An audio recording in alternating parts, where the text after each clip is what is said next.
National Herald মামলায় ইডির চার্জশিটে নাম রয়েছে সোনিয়া গান্ধী এবং রাহুল গান্ধীর, যার প্রতিবাদে সল্টলেকের সিজিও কমপ্লেক্সে কংগ্রেসের তরফে এই মুহূর্তে বিক্ষোভ দেখানো হচ্ছে। দেখছেন এই ছবি সরাসরি কংগ্রেসের তরফে বিক্ষোভ দেখানো হচ্ছে। প্রদেশ কংগ্রেস সভাপতি শুভঙ্কর সরকারের নেতৃত্বে আমি সরাসরি ঐশী মুখোপাধ্যায় আমাদের প্রতিনিধি রয়েছেন।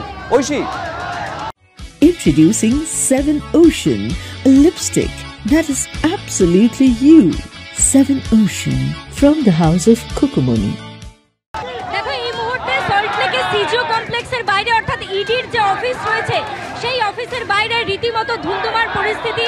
এখানকার যারা কর্মী সমর্থকরা এসেছেন কংগ্রেসের, তারা মূলত প্রতিবাদ করতে এসেছেন ইডির যে চার্জশিট সেখানে সাম পিত্রোদা, সোনিয়া গান্ধী, রাহুল গান্ধীর নামের উল্লেখ রয়েছে এবং প্রতিহিংসার রাজনীতি করার চেষ্টা করা হচ্ছে। নিরপেক্ষ নয় ইডি, এই প্রতিবাদ করে মূলত এই অভিযোগেই কিন্তু আজকে দেশের রাজ্যে রাজ্যে দেখা যাচ্ছে প্রতিবাদী কংগ্রেস এবং আজকে এই মুহূর্তে প্রদেশ কংগ্রেস শুভঙ্কর সরকারের নেতৃত্বে সভাপতি তিনি এসেছেন, তার নেতৃত্বে রীতিমতো দেখা যাচ্ছে যে ইডি অভিযানে ধুন্ধুমার পরিস্থিতি সৃষ্টি হয়েছিল। ভিতর থেকে সিআরপিকে কিন্তু লাঠিও চার্জ করতে হয়েছে। এখানে কর্মীরা দরজা টপকে ভিতরে প্রবেশ করার চেষ্টা করছিলেন।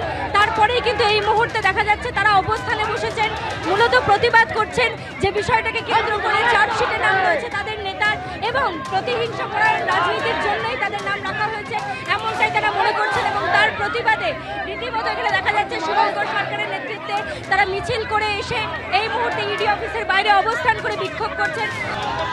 এই অফিসে প্রবেশ করতে পারলেন না আপনারা আজকে অভিযানে। আমাদের ভেতর থেকে পুলিশের লাঠি চালানো হলো, ভেতর থেকে ইডিরা সেন্ট্রাল ফোর্স লাঠি মেরেছে, আমাদের অনেকে আঘাতপ্রাপ্ত হয়েছে। পাগলা হয়ে গেছে ইডি, পাগলা হয়ে গেছে সিবিআই, মোদি আর অমিত শাহ পাগলা। সে কারণেই আমাদের বহু জনতাও তাদের মেরেছে। চার্জ করা লাঠি নিয়ে ভেতর থেকে মারছে, লাঠি গলিয়ে গলিয়ে। আমরা তো প্রতিবাদ করতে এসেছি, আমাদের হাতে অস্ত্র নেই, আমাদের ঝান্ডা নিয়ে প্রতিবাদ করতে এসেছি। সেই সময় এইভাবে আক্রমণ, এটা আমরা মানছি না। আমাদের অবস্থান চলবে, আমরা এখানে বিক্ষোভ দেখাচ্ছি, আমাদের অবস্থান চলছে।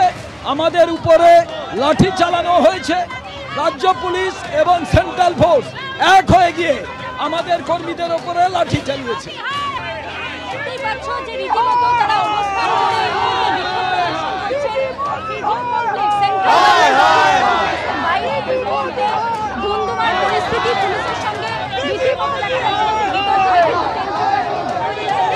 তারা কিন্তু লাঠি চার্জ করলেন কারণ তারা দরজা টপকে ভিতরে প্রবেশের চেষ্টা করছিল, অন্যদিকে দরজা কিন্তু লাগিয়ে দেওয়া হয়েছে এবং তার জন্যই কিন্তু কংগ্রেসের যারা অবস্থান করে এখানে বিক্ষোভ প্রদর্শন করছেন।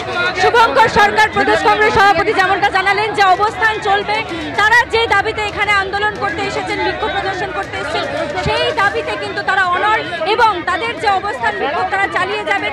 দেখতে পাচ্ছ কর্মী সমর্থকেরা প্রত্যেকে কিন্তু এখানে বসে অবস্থান করছেন এবং অবস্থান বিক্ষোভ থেকে যে স্লোগান তাদের উঠছে যে নিরপেক্ষ ইডির তদন্তের দাবি করছেন তারা। প্রতিহিংসার রাজনীতি করতে গিয়ে লোকসভার বিরোধী দলনেতা রাহুল গান্ধীর নামের উল্লেখ করা হয়েছে চার্জশিটে, সোনিয়া গান্ধীর উল্লেখ করা হয়েছে চার্জশিটে, এমনটাই কিন্তু তাদের দাবি এবং সেই প্রতিহিংসার রাজনীতি নিপাত করার জন্যই তারা এখানে এসেছেন এবং স্লোগান তুলে রীতিমতো দেখা যাচ্ছে ওখানে দেখতে পাচ্ছ ছবি যে তারা ভিতরে প্রবেশ করার চেষ্টা করছেন, অন্যদিকে অবস্থান চলছে কংগ্রেসের, অবস্থান করে তারা বিক্ষোভ প্রদর্শন করছেন। আবার দরজার বাইরেও কিন্তু দাঁড়িয়ে রয়েছেন। ওপারে আমি দেখাতে বলবো প্রবীরকে ছবিটা, কেন্দ্রীয় বাহিনীর যারা জওয়ানরা রয়েছেন তারাও কিন্তু লাঠি হাতে দাঁড়িয়ে রয়েছেন যাতে কোনো রকম বিশৃঙ্খলা সৃষ্টি না হয়। পিছনে কিন্তু পুলিশও রয়েছে, যথেষ্ট বাহিনী মোতায়েন করা রয়েছে যাতে কোনো রকম বিশৃঙ্খলা সৃষ্টি না হয়।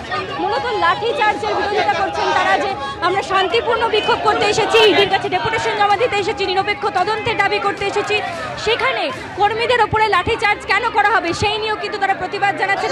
সরাসরি যে ছবি সিজিও কমপ্লেক্স থেকে আপনারা দেখতে পাচ্ছেন সল্টলেকের, যেখানে রাহুল গান্ধী এবং সোনিয়া গান্ধীর নাম ন্যাশনাল হেরাল্ড মামলায় ইডির দেওয়া চার্জশিটে রয়েছে, তার প্রতিবাদ তারা দেখাচ্ছেন।